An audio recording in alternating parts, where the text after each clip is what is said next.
Bonjour! À travers le chapitre 4, vous avez découvert le domaine de connaissances fédérateur du PMBOK Guide, le management de l'intégration du projet. Nous abordons à présent la seconde partie de ce domaine.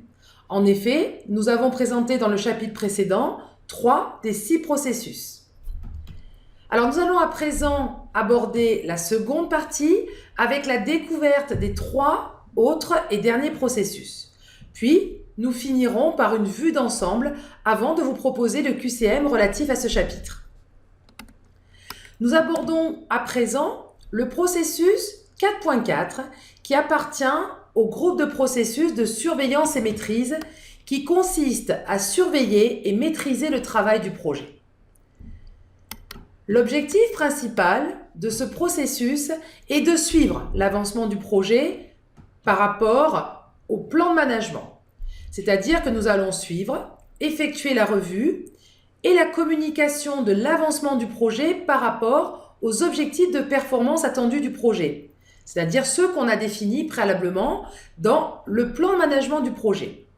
Il permet en outre aux parties prenantes de comprendre l'état actuel du projet par rapport à ce plan, qui, pour mémoire, facilite la communication entre les parties prenantes internes au projet.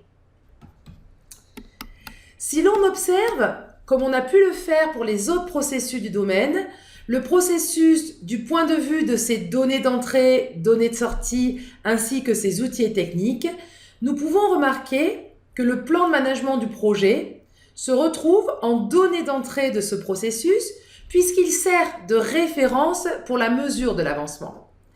Il est comparé à l'état actuel du projet afin de produire en données de sortie les rapports de performance du travail, c'est-à-dire les rapports d'avancement du projet ou les tableaux de bord.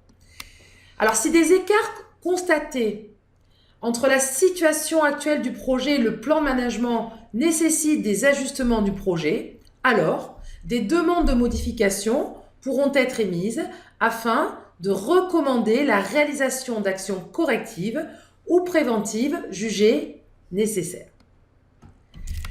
Le processus suivant est le processus 4.5.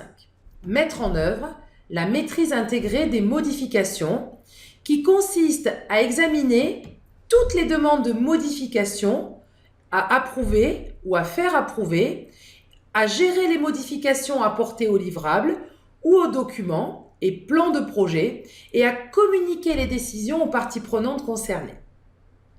Les demandes de modification peuvent être formelles ou informelles et être initiées par n'importe quelle partie prenante.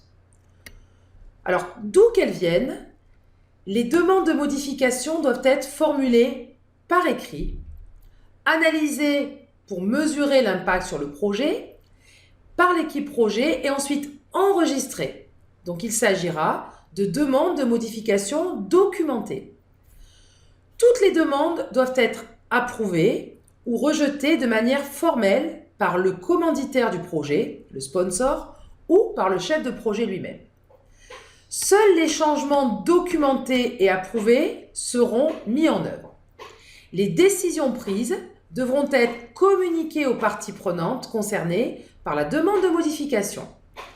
L'intérêt principal de ce processus est qu'il permet de considérer des modifications documentées au sein du projet et ce, de manière intégrée, tout en réduisant les risques pour le projet qui pourraient apparaître comme conséquence de modifications effectuées sans tenir compte des plans et des objectifs du projet. Observons à présent les données d'entrée, données de sortie, outils techniques. Donc ces données sont représentées sur la figure suivante. On trouve en données d'entrée le plan de management du projet, à nouveau, les rapports sur la performance du travail, ainsi que les demandes de modification qui seront traitées par le processus au cours de réunions et, s'il en existe un, par un outil de maîtrise des modifications. En données de sortie, le processus produit des demandes de modification qui ont été approuvées et le registre des modifications qui sert à documenter les modifications qui ont lieu au cours du projet avec leur impact sur le projet en termes de délai, de coût ou de risque. Les demandes de modification rejetées sont également enregistrées dans ce registre pour en garder la trace.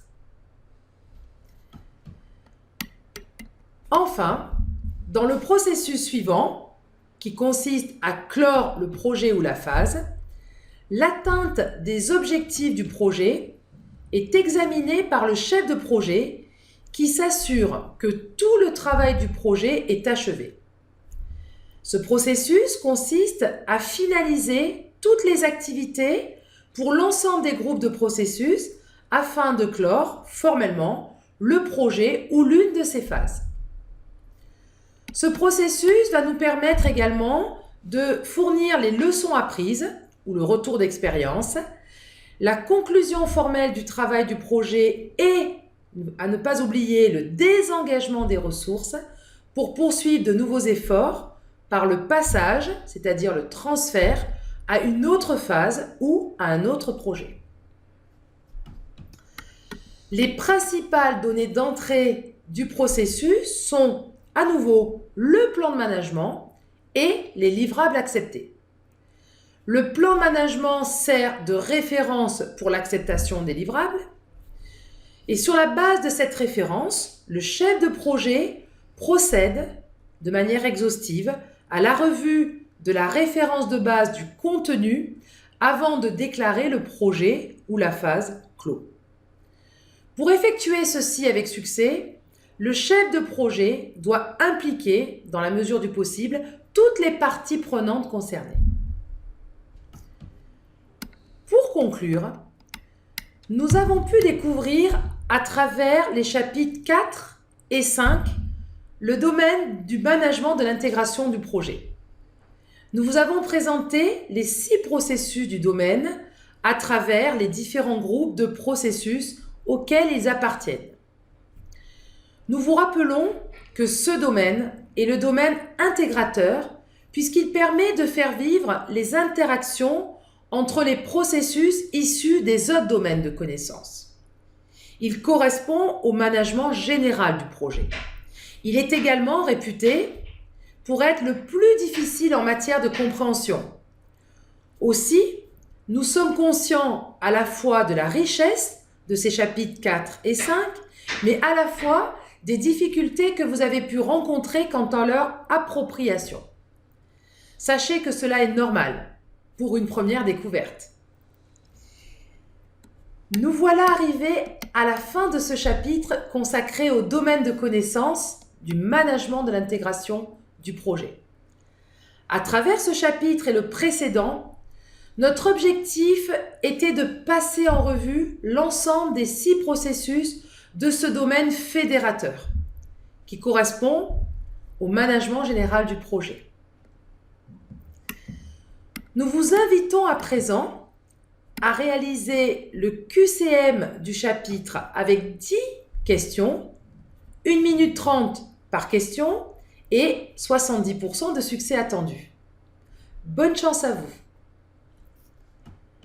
Alors avant de nous quitter, si vous vouliez aller plus loin, nous vous invitons en guise de conclusion à prendre connaissance dans le chapitre suivant de certains éléments ou références utiles pour vous préparer à une certification. À très bientôt. Merci de votre écoute.